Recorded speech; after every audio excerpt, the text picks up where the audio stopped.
भारतीय राष्ट्रवाद का उत्थान एवं विकास में आज हम लोग शिमला सम्मेलन, जिसे वेवेल प्रस्ताव कहा जाता है, और कैबिनेट मिशन के बारे में जानकारी प्राप्त करेंगे। द्वितीय विश्व युद्ध में जापान भी सम्मिलित हो गया और उसने अंग्रेज मतलब ब्रिटेन, अमेरिका, चीन और हॉलैंड के विरुद्ध विशेष सफलता प्राप्त की।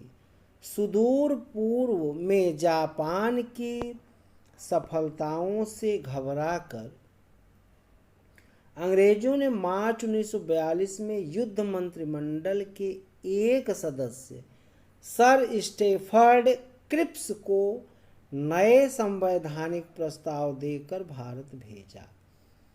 क्रिप्स योजना के अनुसार भारत को युद्ध के पश्चात डोमेनियन स्टेट मिलेगा, जिसके लिए भारत में एक संविधान सभा बुलाई जाएगी, जिसमें अंग्रेजी भारत तथा भारतीय रियासतों के प्रतिनिधि भाग लेंगे। मुस्लिम लीग को प्रसन्न करने की भावना से यह कहा गया कि प्रांत अथवा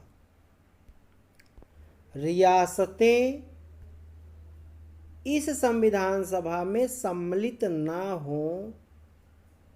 होना चाहें, वे ऐसा कर सकते हैं। उन्हें एक अलग स्वशासित प्रदेश मिल जाएगा। युद्ध के दिनों में वायसराय भारतीय प्रतिनिधियों की मंत्रणा से ही कार्य करेगा, अर्थात इस योजना के अनुसार भविष्य में कुछ मिलने वाला था, उसी समय कुछ नहीं। कांग्रेस ने इस प्रस्ताव को स्वीकार कर लिया।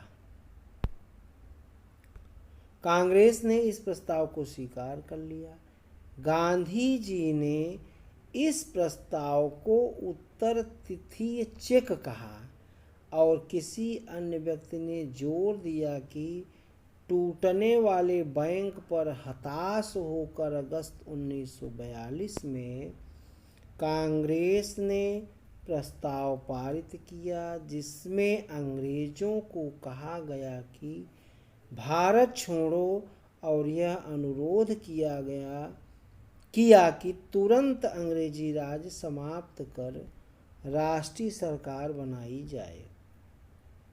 सरकार ने तुरंत सभी नेताओं को पकड़ लिया। देश में स्थान स्थान पर हिंसक घटनाएं हुई। सरकार का दमन चक्र चला। लगभग 1000 व्यक्ति भिन्न भिन्न गोलीकांडों में मारे गए और क्षतिग्रस्त लोगों की संख्या तो कई हजार थी। 1944 में गांधी जी को छोड़ दिया गया और भारत छोड़ो आंदोलन प्रस्ताव वापस ले लिया गया। जून 1945 में लॉर्ड वेवेल ने कांग्रेस और मुस्लिम लीग के प्रतिनिधियों को शिमला में एक सम्मेलन में आमंत्रित किया ताकि सांवैधानिक गतिरोध दूर किया जा सके। सांप्रदायिक विरोध के कारण यह प्रस्ताव असफल हुआ। सितंबर 1945 में इटली, जो नए अंग्रेज प्रधानमंत्री थे, उन्होंने भारत की स्वतंत्रता के अधिकार को स्वीकार कर लिया। एक ब्रिटिश मंत्रिमंडल का शिष्टमंडल, जिसमें Lord Pethick Lawrence, Sir Stafford Cripps तथा एवी अलेक्जेंडर थे, भारत भेजा गया। इस शिष्टमंडल मंडल ने मुस्लिम लीग की मांग को एक स्वशासित पाकिस्तान राज्य बनाया जाए अस्वीकार कर दी, क्योंकि उनके अनुसार यह असाध्य थी। परंतु उन्होंने यह स्वीकार कर लिया कि केंद्रीय सरकार के पास केवल विदेशी मामले, रक्षा तथा संचार व्यवस्था रहे और शेष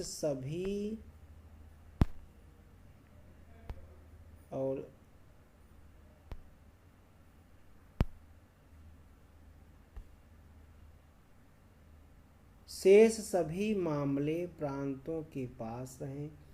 इन प्रांतों को यह अधिकार होगा कि यदि वह अपना एक छोटा भिन्न संघ भी बनाना चाहें तो बना लें। मुस्लिम लीग को यह योजना स्वीकार नहीं थी। उसने 16 अगस्त 1946 को एक सीधी कार्यवाही दिवस मनाने की योजना बनाई। यह सांप्रदायिक दंगों का आरंभ था जो बंगाल में आरंभ हुआ और फिर समय समय समस्त भारत में फैल गया।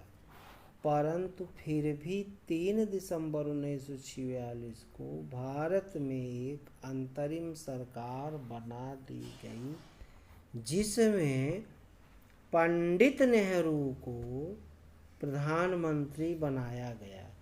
भारत में संविधान बनाने के लिए एक संविधान सभा स्थापित की गई, जिसने 9 दिसंबर 1946 को अपना प्रथम अधिवेशन आरंभ किया।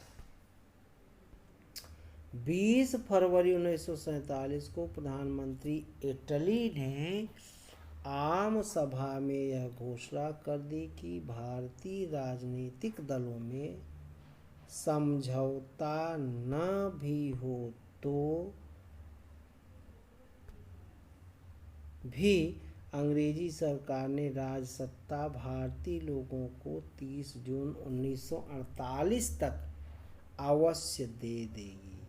मार्च 1947 में लॉर्ड माउंटबेटन को वेवेल के स्थान पर वायसराय नियुक्त किया गया। उन्होंने यह निश्चित किया कि देश में गतिरोध को समाप्त करने का केवल बंटवारा ही एक मार्ग है। उन्होंने कांग्रेसी नेताओं की स्वीकृति प्राप्त कर ली और अंत में 1947 में भारत के स्वतंत्रता अधिनियम के अनुसार भारत में 2 शासित प्रदेश, भारत अथवा पाकिस्तान, स्थापित कर दिए गए। गांधी जी भारतीय राजनीति में मसीहा की नाई 1919 में उभरे और 1947 तक भारतीय राजनीति पर छाए रहे। आज इतना ही, धन्यवाद।